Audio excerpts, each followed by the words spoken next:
Batik untuk tangkap peluang usaha. Nah, kita akan berbincang lebih jauh. Anda juga nanti bisa ikut bergabung bersama kami di line telepon di 0213523172, 0213844545, 0213862375, 0213866712 dan juga di 081399399888. Akan kami hadirkan perbincangan ini tentunya dalam dialog Exbis Pro 3 RRI. Banyak UMKM di Kabupaten Natuna sekitar 1-2 tahun yang lalu. Mulai dari harga Rp25.000 sampai Rp4.000. Energi sukses bisnis hanya di RRI Pro 3, jaringan berita nasional. Pemberdayaan penjahit batik untuk tangkap peluang usaha. Saya sudah bersama dengan Coach Getty Herwin. Halo Coach Getty, kalau kemarin di Yogyakarta, sekarang sudah hadir di studio. Apa kabarnya? Kabar baik Bu Agrani. Assalamualaikum warahmatullahi wabarakatuh. Para pendengar RRI Pro 3 malam ini. Baik, Coach, bagaimana nih? Sudah balik lagi ke Jakarta, sudah ketemu lagi dengan teman-temannya? Teman saya di Jogja juga banyak. Banyak ya. Jadi memang saya dampingi beberapa pengusaha di Jogja itu ada 9 fashion designer yang saya dampingi. Dan Jakarta juga ada beberapa perusahaan yang pabrik, ya, dekor, terus arsitek, ada material gitu ya, macam-macam. Oh, ada juga ya? Macam-macam. Saya pikir nih judulnya malam ini kan penjahit batik. Ya. Minggu kemarin juga batik gitu ya. Ya. Saya pikir cuma batik, mana seragamnya, mana keren. Jadi, lagi pakai jaket batik lagi gitu. Iya, jadi yang saya angkat Bu Agrani adalah ini UKM-UKM yang memberdayakan. Nah, kalau kemarin minggu lalu yang diberdayakan itu adalah pengrajin craft di Jogja. Nah, kalau malam ini yang diberdayakan oleh desainer batik ini adalah penjahit batik di Malang, Jawa Timur. Oh, ini penjahitnya. Iya. Kita coba sapa ya. Ya. Ada Mas Claudio Dino da Silva ini, pemilik usaha da Silva Batik di Malang, Jawa Timur. Mas Dino, selamat malam. Selamat malam Bu Agrani. Selamat malam, apa kabarnya Mas Dino? Alhamdulillah sudah sehat. Malam Coach Getty. Malam Mas Dino, apa kabar? Bagus batiknya, saya langsung lihat batiknya nih. Duh, pamer batik ini dua-duanya nih. Aduh, Coach Getty pamer batik, Mas Dino juga pamer batik. Batiknya bagus banget. Ini batik apa ini? Boleh cerita nih Mas Dino terlebih dahulu nih. Baik, Bu Agrani dan teman-teman, selamat malam. Untuk kami bekerja sama pengrajin batik masih dari Jawa Tengah. Kemudian kita olah dalam bentuk jaket bomber yang kita desain dengan batik gitu. Karena untuk produk-produk basic yang kita tahu untuk kemeja dan lain-lainnya saat ini sudah di mana-mana gitu di pasaran. Jadi kami coba hadir dengan inovasi yang baru. Kita menggunakan dari dari inovasi dari warisan bangsa kita, dari budaya, tapi kita hadirkan dengan style yang lebih modern. Oh iya, tadi Coach Getty waktu masuk studio langsung bilang batik saya dari Malang, katanya gitu. Bu Agrani maksudnya minta dikirimin Mas Dino. Enggak gitu juga. Nah, boleh sekali. Biar siarannya pakai batik ya Bu. Oh iya. Baiklah, Coach Getty ini menarik nih, pemberdayaan penjahit batik untuk tangkap peluang usaha. Tapi kan batik memang sudah jadi tidak seperti dulu. Kalau dulu dipakainya oleh Pak Soeharto di acara resmi khusus, khusus. Tapi biasanya kan orang mengatakan bahwa batik ini cuma untuk kondangan. Kalau sekarang enggak, Coach. Jadi gini, pengrajin batik, penjahit batik, dan juga mungkin yang di bidang fashion batik yang sifatnya tradisional ya Bu Agrani. Sekarang ini boleh dibilang pengrajinnya banyak sekali. Fashion designernya banyak sekali. Karena memang batik ini menjadi ciri khas dari rakyat Indonesia untuk sebagai baju yang formal. Dipakai bekerja oke, dipakai ke pesta atau di acara khusus oke. Tetapi para pengrajin ini tergerus dengan kondisi bisnis yang semakin berkembang dan semakin sulit untuk bertahan. Nah, Mas Dino ini awalnya bukan desainer batik, bukan. Dan juga bukan orang fashion. Nanti Mas Dino akan cerita nih, kenapa nih kok tahu-tahu jadi punya ide batik gitu ya. Ini ada ceritanya dan ini sangat menarik. Dan di sini yang saya akan angkat adalah bagaimana kita ini memiliki peluang tapi nggak bisa jalan sendiri. Kita mau membuat sebuah usaha, kita mungkin orang yang berpendidikan mengerti bagaimana membangun bisnis dan berkolaborasi dengan pengrajin batik atau orang yang memproduksi batik atau penjahit batiknya untuk mereka dibantu agar kita sama-sama tumbuh dengan produk yang lebih inovatif. Ini poinnya, karena kalau semua orang kita didik untuk menjadi UKM, tidak semua bisa menjadi UKM. Kita bilang bahwa mereka adalah pengrajin yang turun-temurun membuat usaha keluarganya dari kerajinan, batik atau apapun itu. Tetapi tidak semua memiliki kemampuan dalam menjalankan usaha. Makanya pada saat saya ke beberapa daerah di Indonesia, ketemu dengan pengusaha kecil, pengusaha menengah yang ada di daerah tersebut, prinsip kolaborasi, prinsip bekerja sama ini harus dijalankan untuk tumbuh dan sejahtera bersama. Poinnya itu. Sehingga mau berbagi, mau tumbuh bersama, mereka belajar dan akhirnya mereka saling mengisi karena mereka melengkapi untuk punya potensi masing-masing. Dan Mas Dino ini bisa cerita nih bagaimana dia memberdayakan penjahit batik dan pengrajin batik ini. Ya, kalau cuma batik kan sekarang udah banyak ya, setiap daerah punya batik, punya ciri khas masing-masing ya. Nah, tapi bagaimana tadi berkembang di tengah semakin maraknya penjahit batik banyak, pembuat batik banyak, dan juga produksi batik banyak. Jadi bagaimana nih awal ceritanya nih Mas Dino nih? Baik Bu Grani, terima kasih. Jadi awal kami berkolaborasi untuk bekerja sama dengan ibu-ibu. Batik ini saya mulai jauh beberapa tahun sudah sebelum kami ketemu dengan ibu-ibu yang sekarang. Tapi produknya memang basic yang kemeja memang dipakai untuk formal, acara resmi, kemudian acara-acara yang kondangan seperti itu. Kemudian dalam perjalanannya kami merasa kalau harus maka perjalanan saya dalam membawa Dasyifra Batik ini nggak akan jauh. Karena tentu semua bisa, seperti Bu Grani katakan tadi, semua bisa memproduksi produk yang sama. Kemudian saya berpikir apa nih yang masih belum begitu marah di mana-mana. Kemudian saya memutuskan untuk saya berdiskusi dengan teman-teman, kami memutuskan untuk menghadirkan produk dengan inovasi baru. Kami coba untuk dengan jaket bomber, tapi tetap dengan hanya batik sehingga jalannya tetap sama. Dalam perjalanannya kami melakukan survei ke dua kota. Kami coba cari tahu apa sih produknya seperti apa, bahan bakunya seperti apa, dan begitu kembali lagi ke Malang, kami mencoba untuk menghubungi beberapa ibu-ibu yang memang beliau-beliau ini punya basic di jahit dan rata-rata punya pengalaman itu lebih dari 10 tahun di industri untuk fashion, untuk menjahit. Bahkan ada untuk bagian produksinya sendiri pernah ikut jahit di tempat lain yang memang lebih besar daripada kami. Sehingga waktu itu yang menjadi saya memutuskan saya bersama ibu-ibu yang tepat adalah ketika kami pulang untuk jahit, untuk jaket, saya katakan ini hasil yang kami dapat seperti ini. Saya buka kainnya, ini kainnya. Ibu-ibu langsung merespon, menangkap. Oh berarti ini kainnya dipotong seperti ini, polanya seperti ini, bahan baku yang kita pakai ini, jenis jahitannya seperti ini.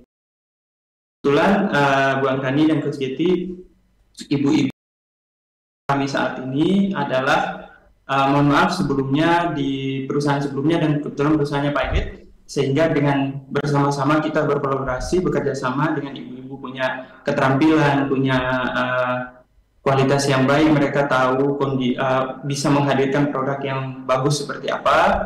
Ya dari situ kami mulai bekerja sama, mulai menentukan oh ini seperti ini, bahannya seperti ini, kita berkolaborasi mulai menghadirkan satu produk, yaitu jaket bomber ini sekarang. Mas Dino cerita dulu dong, Mas Dino ini asalnya dari mana sehingga Toto kok terdampar di Malang? Tiba-tiba di Malang begitu ya. Kalau dari perawakannya tidak terlihat kalau orang Malang ya, orang Bu? Malang, betul. Tapi kalau bahasanya udah dapet, Malang. udah Malang banget ini. Ini kalau kita bercerita di tarik ke belakang panjang nih. Kalau asli saya lahir dulu Timur-Timur, Bu Grani. Timur Leste. Iya, Timur. Sekarang jadi Timur Leste, Bu Grani. Sekarang jadi Timur Leste. Oke. Waktu Jadi lahirnya di Dili nih. betul, saya Bokau, Bu Grani. Oh, baik. Terus Bisa terdampar di Malang, kenapa ceritanya, iya, Mas Dino? bagaimana itu ceritanya? Exodus berarti nih. Exodus. Ya, itu proses perpindahan zamannya almarhum Pak Habibie, kami ikut pindah dan waktu itu keluarga menetap di NTT, di Kupang, dan saya di Malang ini mulai kuliah. Mulai kuliah 2011, selesai kuliah, kerja dulu di Malang. Nah, dalam bekerja itulah menemukan kenapa saya berbisnis batik itu. Tapi memang fashionnya di ini, di busana dan lain sebagainya, batik gitu. Ya, jadi berangkatnya dari waktu itu saya kerja berani. Karena saya kerja waktu masih di corporate. Di corporate itu saya iseng karena memang di kantor itu kita diwajibkan untuk memakai batik Selasa dan Kamis. Tuh, Selasa dan Kamis saya beli. Waktu saya beli, respon teman-teman, kok bagus ini batiknya beli di mana gitu. Saya penasaran. Mungkin teman-teman hanya karena produk baru, ya baju baru dibilang bagus. Saya penasaran, saya beli lagi, teman-teman tetap responnya bagus. Oh, batiknya bagus, beli di mana? Dan saya waktu itu langsung nangkap ini peluang. Jadi kalau selama saya pakai batik ini 90 detik pertama yang lihat, wah batiknya bagus, maka berarti ini ada peluang untuk di sana gitu. Ya. Bisa Seleranya ya. Seleranya itu bisa menjadikan peluang untuk Dino ini buka usaha ya. Iya, padahal nggak ada pengalaman fashion ya Mas Dino ya. Tidak ada. Tidak ada ya. Pantes tadi berapa jam pilih batiknya nih? Saya mau tanya deh. Saya curiga nih berapa jam nih pilih batiknya, sengaja nih supaya tampil kayaknya. Jadi memang gini, tahun 2025 semakin berat ya bagi orang-orang yang bekerja tapi penuh dengan saingan gitu ya, penuh dengan tantangan, perusahaannya harus melakukan efisiensi dan ketidakpastian. Bu Agrani. Siapa yang bisa bertahan adalah orang-orang yang kreatif, orang-orang yang memiliki ide, orang-orang yang memiliki banyak networking, dan orang-orang yang terus maju adalah orang-orang yang terus bergerak.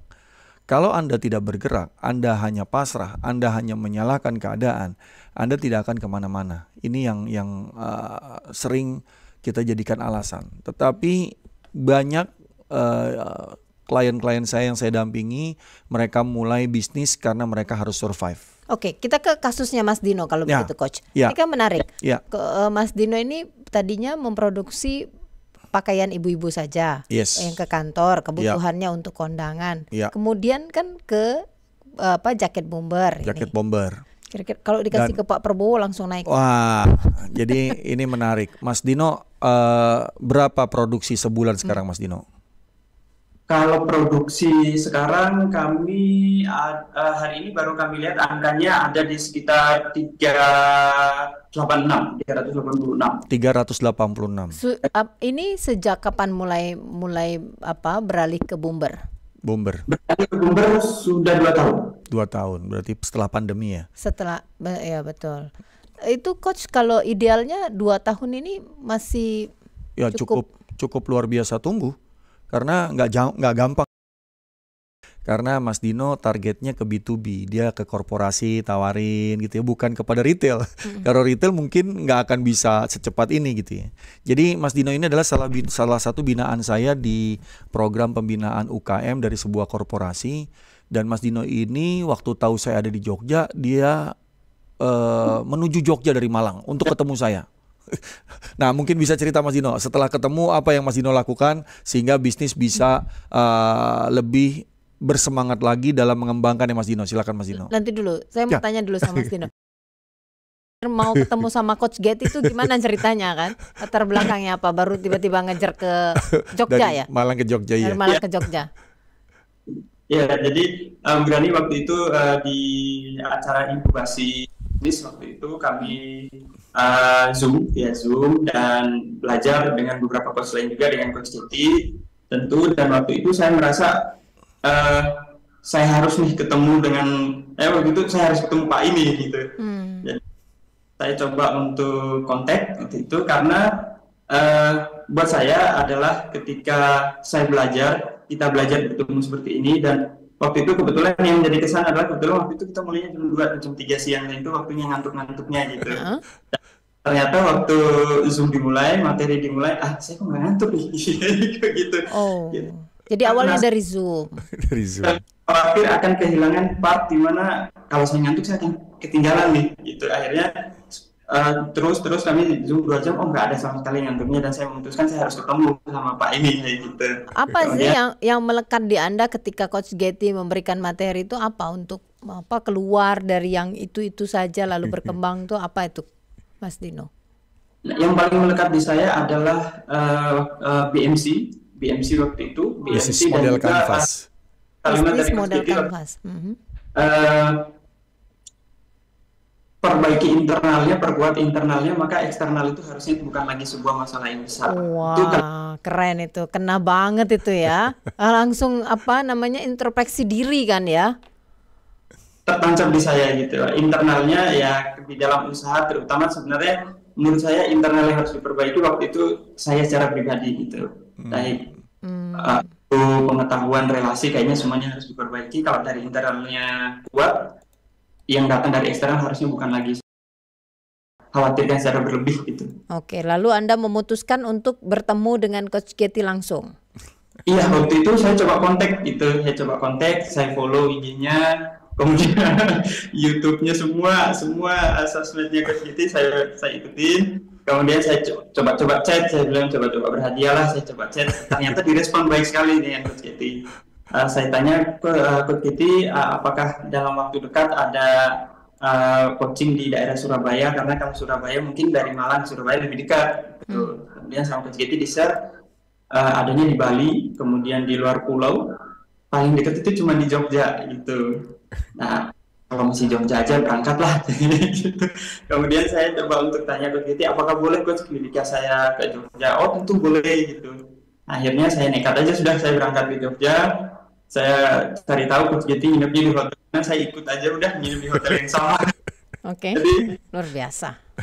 Ini sebuah usaha ya Bu. Artinya UKM yang lain di luar sana, jika Anda punya keinginan yang kuat, jika Anda punya tekad yang kuat, masa depan Anda akan menjadi milik Anda. Impian Anda akan cepat menjadi kenyataan. Jadi Mas Dino ini begitu ketemu saya banyak bertanya. Saya nggak banyak ngasih strategi, tapi saya banyak bertanya, saya banyak menggali, dan disitulah Mas Dino merasakan bahwa cara jualnya saat ini lebih banyak meyakinkan orang. Yang saya gali adalah bagaimana orang yakin, bukan bagaimana meyakinkan orang. Bagaimana orang yakin bahwa produk kita adalah yang terbaik.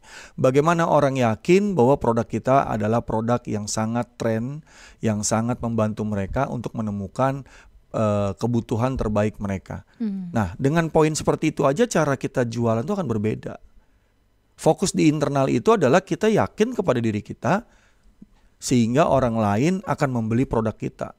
Bukan dengan kita meyakinkan orang dan memaksa menjual kepada mereka seakan-akan produk kita adalah yang terbaik. Ini yang banyak membuat kita ini masuk ke red ocean business.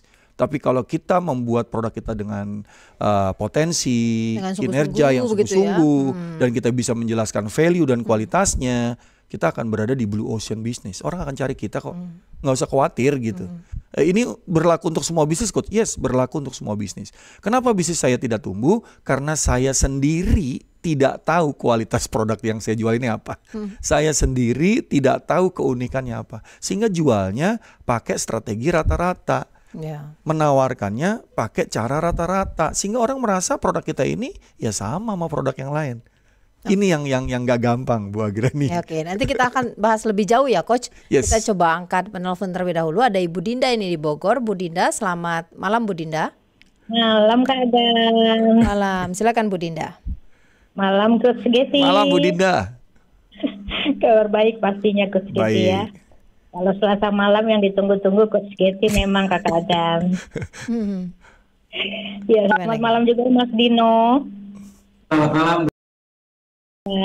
Udah dengar cerita panjang lebarnya Mas Dino, luar biasa, banyak sekali barang-barang yang dipasarkan begitu ya Coach Geti ya. Iya. Nah, pertanyaan yang pertama nih ke Mas Dino dulu.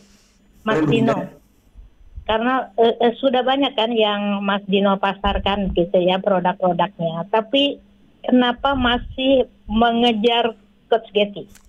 Apa yang setelah dapat Coach Geti ketemu begitu, jurus jitu apa yang disampaikan Coach Geti untuk Mas Dino? Ke Coach Geti pertanyaannya. Yes Bu. Apa yang Coach Geti lihat, kan banyak yang dipasarkan Mas Dino ya produk-produknya begitu.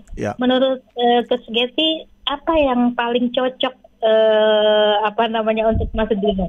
Karena kalaupun banyak kan pasti ada yang paling cocok begitu untuk seseorang gitu, untuk produk yang dipasarkan. Tanggapan Coach Geti, Mas Dino dan Kakak Agan, dengan tim, terima kasih banyak. Terima kasih Bu Dinda. Baik, selamat malam Bu Dinda yang ada di Bogor. Kita nanti dijawab ya sama Mas Dino dan juga Coach Geti, tapi kita break sejenak. Tetap bersama kami pendengar. XBIS Energi Sukses Bisnis RRI bersama dengan founder dan juga pebisnis ternama. Masih bersama dengan Coach Geti pada malam hari ini, Master Coach dan juga founder Smart Business Coaching Firm.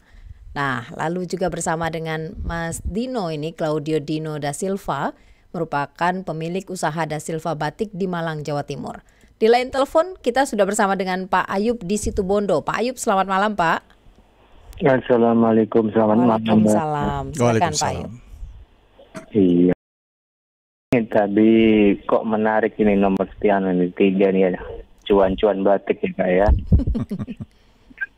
Kalau udah dengar cuan ini, kebetulan saya pelaku dan pekerja batik ini Mbak. Apa Pak Ayub menjahit, mencetak atau apa ini? Saya baru pengrajin biasa di Situbondo. Terus kemarin ini mengadakan pelatihan dari BPVV Banyuwangi yang kementerian. Kita juga mengadakan pelatihan itu kurang lebih kemarin ini pesertanya 16 orang kan. Nah ini kok cuan-cuan batik kok saya sedikit bertanya-tanya nih sebagai pelaku bisnis batik juga. Sekarang gini ya Kak ya, untuk industri batik sendiri kadang kita terkendala sama pemasaran biasanya. Pemasaran, oke. Pemasaran Bang juga itu. Mohon maaf tadi Bang siapa nih? Coach Geti dan Mas Dino. Ini Coach Geti. Kalau yang di Malang ini ada Mas Dino. Dino ya. Dino iya. Ini para coach dan narasumber ini.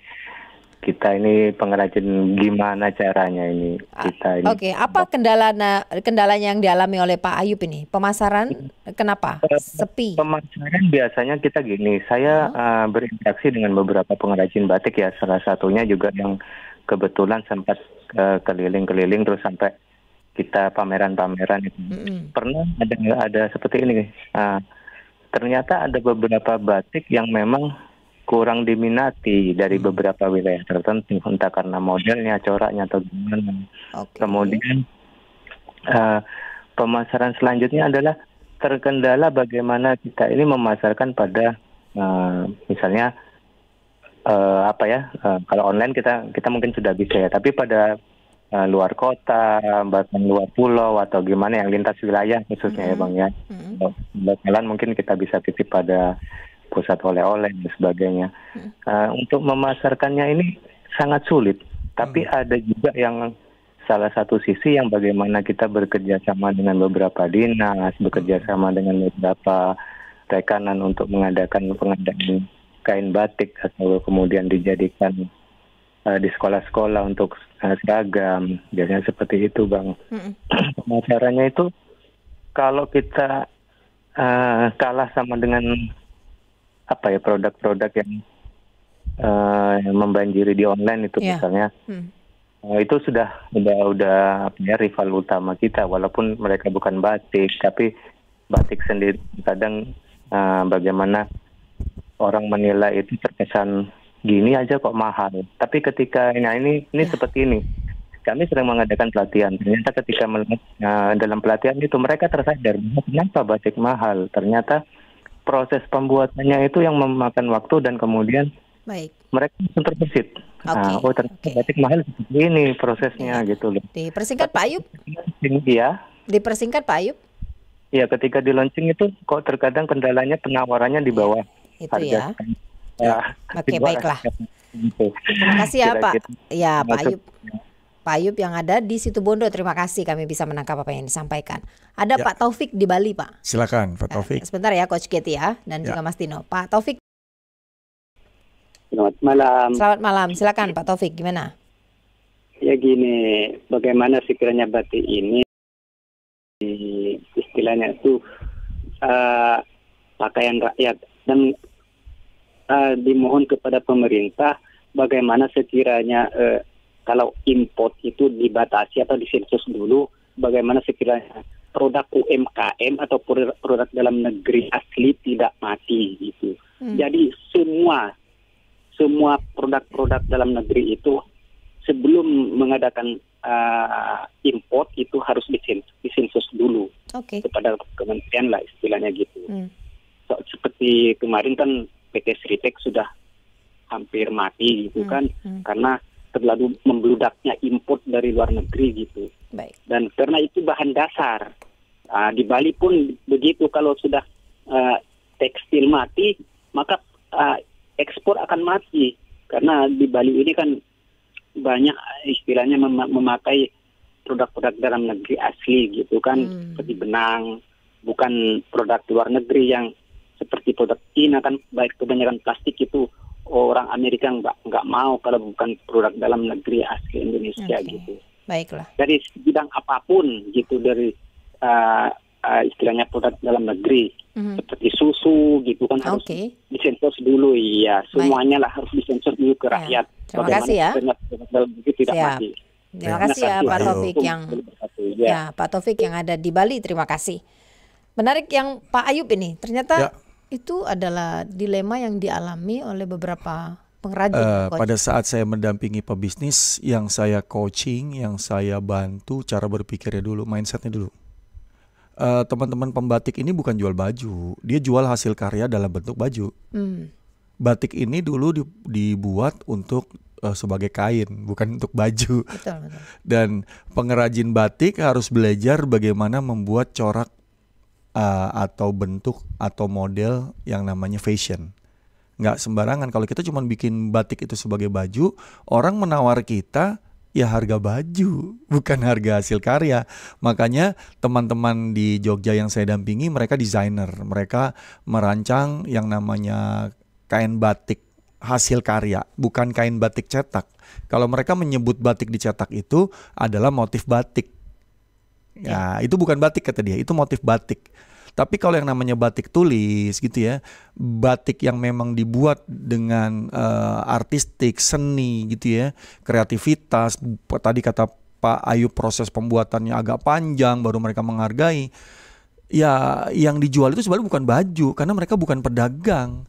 Mereka itu pengrajin yang memiliki nilai seni, dan disitulah cara pemasarannya, konten marketingnya harus berisi. Jadi pemikirannya yang dituangkan dalam sebuah bentuk pakaian tadi. Buat storytellingnya. Ya. Jadi bukan sekedar kita ini pengrajin batik terus jadi baju. Akhirnya kita jadi pedagang baju, akhirnya nggak laku bajunya.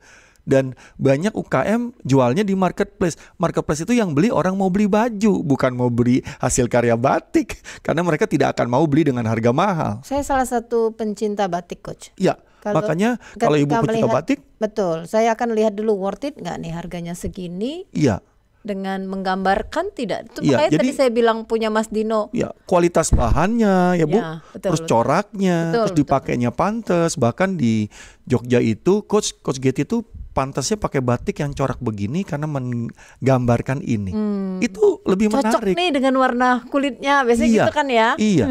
Dan orang yang punya uang, begitu dia beli sesuatu bukan karena dia mau beli baju. Kalau baju dia bisa cari baju yang lain, banyak yang lebih murah dan lebih nyaman. Tapi dia mau menggunakan batik sebagai channel budaya Indonesia. Dia keluar negeri, dia pakai batik, wih bagus baju kamu. Iya, ini bukan baju, ini batik. Batik, ya. Dalam bentuk baju. Nah, jadi teman-teman yang ada di pengrajin, khususnya Mas Dino, ketemu saya, kamu bukan pedagang jaket. Kita membuat hasil karya dalam bentuk jaket sebagai apa? Sebagai identitas ciri baju nasional Indonesia yang namanya batik. Oke. Ya. Kita ke Mas Dino nih ya. Mas Dino, kalau saya lihat batik itu ya kancingnya saja saya perhatiin loh.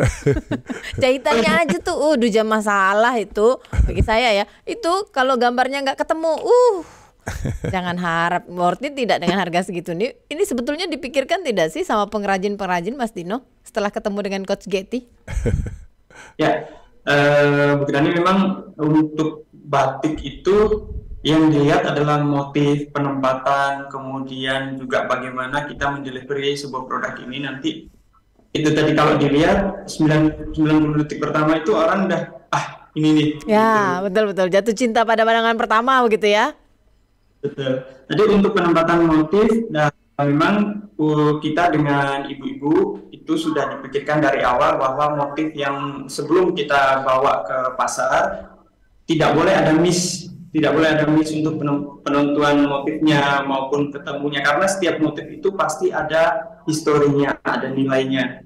Seperti kaum, parang, itu kan penempatannya tidak bisa dengan asal nemplek, asal narok gitu. Kemudian untuk setiap yang kita mau tawarkan, kalau motifnya menslek tentu nilai dari cerita value itu ikut berkurang gitu. Untuk apalagi seperti Berani tadi, saya kalau motifnya enggak ketemu saya nggak mau, kalau kancingnya menslek. Nah, itu hal-hal teknis kayak penempatan saku itu biasanya jadi kendala kalau dari dari kita mau menampilkan sebuah produk. Saku itu kan kalau dikasih saku pasti akan berpengaruh ke motifnya. Itu jadi PR yang memang di pengrajin maupun di penjahit. Nah, untuk dengan hadirnya saku jangan sampai merusak si motif atau penempatan dan sambungan dari motifnya itu. Kita nggak terasa loh ini ngomong-ngomong begini sudah menit ke-56 rupanya ya. Iya. Aduh, saya tuh masih pengen padahal ngomongin, apalagi kalau misalnya bicara tentang batik itu bukan pakaian tadi. Nah, ada yang menarik nih Bu Agrani. Jadi tahun depan saya akan roadshow ke RRI Station. Kita akan bikin yang namanya Expo UKM. Expo UKM. Ya, jadi di RRI itu nanti kita undang UKM sekitar untuk saya ngadain coaching klinik. Dan kita akan buat RRI ini sebagai sentralnya UKM di daerah. Jangan lupa bawa batik ya, Coach. Wah, bukan cuma batik, ada lurik, ada tenun, ada Agrani. Dan ini yang menarik karena di RRI ini sangat banyak cerita tentang UKM dan harus menjadi sentral pendidikan ini. Dan permasalahannya. Yes. Permasalahan itu sebetulnya adalah bagaimana membrainwash. Kalau saya mindsetnya, kalau saya tangkap yang katakan Coach tadi ya. Ya, pola pikir kalau bahasa Indonesianya. Ya, kalau oke lah, kita ke Mas Dino lah. Apa yang ingin disampaikan Mas Dino ini pada malam hari ini supaya teman-teman yang UKM lain itu juga mulai terbuka tadi, pola pikirnya juga mulai terbuka dengan apa yang dibutuhkan di masa-masa yang sulit saat ini. Ya, yang ingin saya sampaikan kepada teman-teman adalah kita yang di UMKM yang pertama yang harus kita dasar pemikiran yang harus kita tahu adalah bahwa kita UMKM, mohon maaf, cenderung masih sebagai pedagang. Untuk sebagai mindset pola pikir berbisnis itu masih belum kuat. Itu masih belum kuat sejauh yang saya lihat dan sejauh yang saya tahu adalah masih belum. Jadi kita berbisnis asal jual, pokoknya jualan, ada orang beli sudah gitu. Jadi pola pikir atau mindsetnya boleh dirubah kalau misalnya untuk merubah itu lebih sulit, bisa dengan mencari mentor atau dengan cari Coach Getty gitu ya, langsung aja tembak. Coach banyak, bukan cuma saya gitu. Biasanya kalau untuk merubah diri sendiri, merubah mindset dilakukan dengan sendiri itu biasanya lebih sulit daripada kita ada ininya, ada yang ngetok lah palunya gitu. Oke. Pendamping ya. 2 kepala itu kan lebih baik daripada 1 kepala. Coach, Bu Agrani. 1 menit terakhir. Jadi teman-teman UKM, kalau Anda mau benar-benar bisnisnya tumbuh, coba cari hal yang paling kuat, hal yang paling unik. Jangan semua mau dilakukan. Kayak Mas Dino ini ya udah dia bomber aja sekarang fokusnya. Dan batik adalah alternatif untuk ide-ide desain yang dia tuangkan dalam sebuah produksi bomber batik ini. Jadi teman-teman kalau misalnya kita mau buat kuliner, tentukan satu yang utama, fokus di situ, dan itu adalah sebuah hasil karya yang Anda buat sehingga Anda harus bisa menjelaskan value-nya, nilainya, bukan produknya. Anda buat lontong sayur, ya kalau Anda cuma jual lontong sayur itu namanya Anda pedagang lontong sayur. Tapi kalau Anda bilang khasiat dari makan lontong sayur ini, apa rasa turun-temurun yang diturunkan oleh keluarga Anda sehingga menghasilkan lontong sayur yang beda, itu namanya Anda memberikan value. Ini yang gak gampang. Karena banyak orang yang kagetan jadi UKM. Dia kagetan di PHK, dia jadi UKM tapi sebatas ya hanya bertahan hidup. Ya, ternyata berat begitu. Iya, berat. Tapi istilahnya kalau Anda tahu kuncinya, Anda tahu rahasianya, Anda akan sangat dengan mudah tumbuh. Baik. Makanya Anda bisa lihat di siaran RRI Pro 3, di YouTube RRI Pro 3, ini banyak. Ini udah di edisi ke-33 hari ini. 33 ya. Bu Baiklah. Agrani. Dan silakan Anda lihat untuk Anda dapat tumbuh dan belajar. Demikian dari saya, sukses Bu Agrani. Terima kasih Mas Dino. Terima kasih ya Mas Dino ya. Coach juga terima kasih ya. Terima kasih Bu Agrani, sukses buat Anda semua. Baik, selamat malam, selamat beraktivitas kembali.